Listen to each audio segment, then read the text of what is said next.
हरे कृष्णा, राधे राधे। आज इस वीडियो में हम देवशयनी एकादशी की व्रत कथा सुनेंगे। आषाढ़ मास के शुक्ल पक्ष की एकादशी बहुत ही पावन और फलकारी एकादशी है। इसकी ये पावन पवित्र कथा बहुत ही सुंदर है। मन से, प्रेम से, भाव से सुने। ब्रह्म विवर्त पुराण में देवशयनी एकादशी के महत्व का वर्णन मिलता है। इस एकादशी के व्रत से मनुष्य की सभी मनोकामनाएं पूरी होती हैं। अब भाव से कथा सुनते हैं। एक समय धर्मराज युधिष्ठिर ने भगवान श्री कृष्ण से कहा, हे केशव, आषाढ़ माह के शुक्ल पक्ष की एकादशी का क्या नाम है? इस व्रत के करने की विधि क्या है और किस देवता का पूजन किया जाता है? कृपया विस्तार पूर्वक मुझे सब कहिए। श्री कृष्ण कहने लगे, हे युधिष्ठिर, जिस कथा को ब्रह्मा जी ने नारद जी से कहा था वही मैं तुमसे कहता हूं, ध्यान पूर्वक सुनो। एक समय नारद जी ने ब्रह्मा जी से यही प्रश्न किया था। इस संवाद की जानकारी हमें भविष्य नारद पुराण में भी मिलती है। नारद जी के प्रश्न सुनकर ब्रह्मा जी ने उत्तर दिया कि हे नारद, तुमने कलयुगी जीवों के उद्धार के लिए बहुत ही उत्तम प्रश्न किया है, क्योंकि देवशयनी एकादशी का व्रत सब व्रतों में सबसे उत्तम है। इस व्रत से समस्त पाप नष्ट हो जाते हैं और जो मनुष्य इस व्रत को नहीं करते वे नरकगामी होते हैं। इस व्रत के करने से भगवान विष्णु प्रसन्न होते हैं। इस एकादशी का नाम पदा है। अब मैं तुमसे एक पौराणिक कथा कहता हूं, तुम मन लगाकर सुनो। सूर्यवंश में मधांता नाम के एक चक्रवर्ती राजा थे जो सत्यवादी और महान प्रतापी थे। वे अपने प्रजा का पुत्र की भांति पालन किया करते थे। उनकी सारी प्रजा धन धान्य से भरपूर और बहुत सुखी थी। उनके राज्य में कभी अकाल नहीं पड़ता था। प्रजा में सभी उत्तम वैष्णव थे। सभी भक्ति, पूजा, सत्कर्म करते थे। कहा गया है कि जब राजा उत्तम हो तो प्रजा भी सुखी ही होती है, किंतु भविष्य में क्या हो जाए ये कोई नहीं जानता। वे इस बात से अनजान थे कि उनके राज्य में जल्दी ही भयंकर अकाल पड़ने वाला है। एक समय उस उत्तम राजा के राज्य में 3 साल तक वर्षा नहीं हुई और अकाल पड़ गया।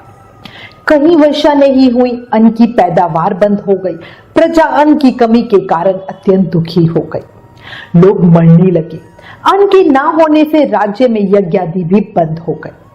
इस अकाल से चारों ओर त्राही त्राही मच गई। धर्म पक्ष के कार्य, यज्ञ, हवन, पिंडदान, कथा, व्रत आदि में कमी हो गई। वो कहते हैं ना, मनुष्य पे जब मुसीबत पड़ी हो तो धार्मिक कार्यों में प्राणी की रुचि कहाँ रह जाती है। एक दिन प्रजा के सभी लोग राजा के पास जाकर कहने लगे, हे राजा, सारी प्रजा त्राही त्राही पुकार रही है, क्योंकि समस्त विश्व की सृष्टि का कारण वर्षा है। वर्षा के अभाव से अकाल पड़ गया है और अकाल से प्रजा मर रही है। इसलिए हे राजन, कोई ऐसा उपाय बताओ जिससे प्रजा का कष्ट दूर हो। राजा मधांता कहने लगे, आप लोग ठीक कह रहे हैं। वर्षा से ही अन्न उत्पन्न होता है और आप लोग वर्षा ना होने से अत्यंत दुखी हो गए हैं। मैं आप लोगों के दुखों को समझता हूं। राजा के पापों के कारण ही प्रजा को दुख भोगना पड़ता है। मैं बहुत सोच विचार कर रहा हूं, फिर भी मुझे अपना कोई दोष दिखाई नहीं दे रहा। पर फिर भी मैं आप लोगों के दुखों को दूर करने के लिए जल्दी ही उत्तम यत्न करूंगा। ऐसा कहकर राजा मधांता भगवान की पूजा करने के बाद कुछ मुख्य आदमियों को साथ में लेकर वन की तरफ चल दिए। वह अनेक ऋषियों के आश्रम में भ्रमण करते हुए अंत में ब्रह्मा जी के पुत्र अंगिरा ऋषि के आश्रम में पहुंचे। वहां राजा ने घोड़े से उतरकर अंगिरा ऋषि को प्रणाम किया। मुनि ने राजा को आशीर्वाद देने के बाद उनसे आश्रम में आने का कारण पूछा। राजा ने हाथ जोड़कर विनीत भाव से कहा, हे भगवान, सब प्रकार से धर्म पालन करने पर भी मेरे राज्य में अकाल पड़ गया। इससे प्रजा अत्यंत दुखी है। राजा के पापों के प्रभाव से ही प्रजा को कष्ट होता है, ऐसा शास्त्रों में कहा गया है। जब मैं धर्मानुसार राज्य करता हूं तो मेरे राज्य में अकाल कैसे पड़ गया, इसके कारण का पता मुझको अभी तक नहीं चल सका। अब मैं आपके पास इसी संदेह को दूर करने के लिए आया हूं। कृपया करके मेरे इस संदेह को दूर कीजिए, साथ ही मेरी प्रजा के कष्ट को दूर करने का कोई उपाय बताइए। राजा की बात सुनकर अंगीरा ऋषि आंखें बंद करके ध्यान करने लगे। फिर थोड़ी देर बाद उठे और कहने लगे, हे राजन, यह सतयुग सब युगों में उत्तम है। इसमें धर्म के चारों चरण सम्मिलित है, अर्थात इस युग में धर्म की सबसे अधिक उन्नति है। इस युग में केवल ब्राह्मणों को तपस्या करने का तथा वेद पढ़ने का अधिकार है, परंतु आपके राज्य में एक शूद्र तपस्या कर रहा है। उसकी योग्यता नहीं है, फिर भी मंत्र जाप कर रहा है। मंत्र जाप भी अशुद्ध कर रहा है।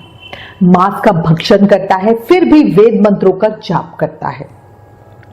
इसी दोष के कारण आपके राज्य में वर्षा नहीं हो रही। इसलिए यदि आप प्रजा का भला चाहते हो तो उस शूद्र का वध कर दो। ऋषि के ऐसे वचन सुनकर राजा ने कहा, हे मुनि श्रेष्ठ, उस निरपराध तप करने वाले शूद्र को मैं नहीं मार सकता। किसी निर्दोष मनुष्य की हत्या करना मेरे नियमों के विरुद्ध है और मेरी आत्मा इसे किसी भी स्थिति में स्वीकार नहीं करेगी। आप इस दोष से मुक्ति का कोई दूसरा उपाय बताइए। राजा को विचलित जानकर ऋषि कहने लगे, हे राजन, यदि तुम अन्य उपाय जानना चाहते हो तो सुनो। आषाढ़ मास के शुक्ल पक्ष की पदा या देवशयनी नाम की एकादशी का विधि पूर्वक व्रत करो। इस व्रत के प्रभाव से तुम्हारे राज्य में वर्षा होगी और प्रजा पहले की तरह सुख प्राप्त करेगी, क्योंकि इस एकादशी का व्रत सब सिद्धियों को देने वाला है और कष्टों से मुक्त करने वाला है। इस एकादशी का व्रत तुम प्रजा, सेवक तथा मंत्रियों सहित करो। मुनि के इस वचन को सुनकर राजा खुशी के साथ अपने नगर को वापस आया और उसने विधि पूर्वक सभी प्रजाजनों के साथ पूरे विधि विधान से पदा या शयनी एकादशी का व्रत किया।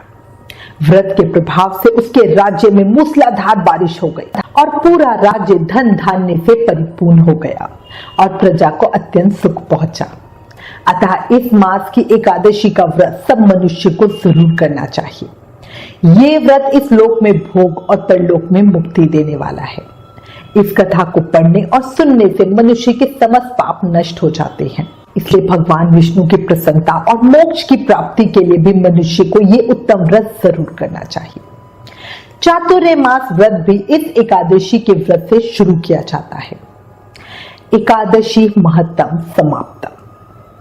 भगवान श्री कृष्ण द्वारा वर्णित इस एकादशी के महत्तम से हमें ये ज्ञात होता है कि अपनी परेशानियों से मुक्ति पाने के लिए किसी दूसरे का बुरा सोचना भी नहीं चाहिए।